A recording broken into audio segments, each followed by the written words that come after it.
Barack Obama n'est pas le premier président noir des États-Unis. Notre devoir est de restaurer la vérité historique.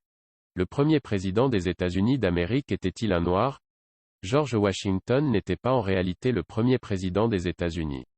En fait, le premier président était John Hanson, un révolutionnaire noir. On ne parle pas de John Hanson du Liberia ou Joe Hanson, un homme d'affaires blanc.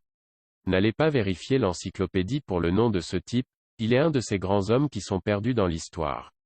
Si vous êtes extrêmement chanceux, vous pouvez trouver une mention brève de son nom. Il figure néanmoins sur le rare billet de $2. Une fois que la signature a eu lieu en 1781 pour la formation de la Confédération États-Unis, un président était nécessaire pour diriger le pays. John Hanson a été choisi unanimement par le Congrès, dont George Washington était membre.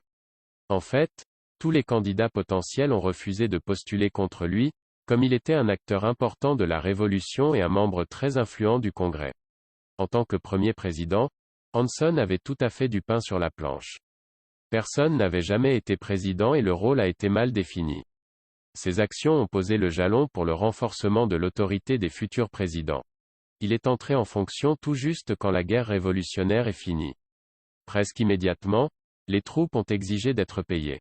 Comme on s'attendrait après n'importe quelle longue guerre, il n'y avait aucun fonds pour payer les salaires. En conséquence, les soldats ont menacé de renverser le nouveau gouvernement pour placer George Washington comme un monarque. Tous les membres du Congrès avaient fui pour leur vie, laissant Hanson comme le seul membre restant pour diriger le gouvernement. Il a d'une façon ou d'une autre réussi à calmer les troupes et maintenir le pays ensemble. S'il avait échoué, le gouvernement serait tombé presque immédiatement et tout le monde aurait prêté allégeance au roi Washington. Hanson a établi le grand sceau des États-Unis que tous les présidents ont depuis utilisé sur tous les documents officiels. Le président Hanson a aussi établi le premier ministère de l'économie et des finances, le premier ministère de la défense et le premier ministère des affaires étrangères.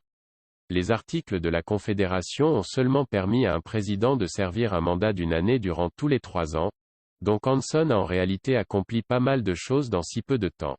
6 autres présidents ont été élus après lui: Elias Boudinot, 1783, Thomas Mifflin, 1784, Richard Henry Lee, 1785, Nathan Gorman, 1786, Arthur Street Clair, 1787, et Cyrus Griffin, 1788, bien avant que Washington n'entre en fonction. Les articles de la Confédération n'avaient pas bien fonctionné. Les États individuels avaient trop de pouvoir et rien ne pourrait être convenu. Une nouvelle doctrine a dû être écrite, ce que nous connaissons aujourd'hui comme la Constitution.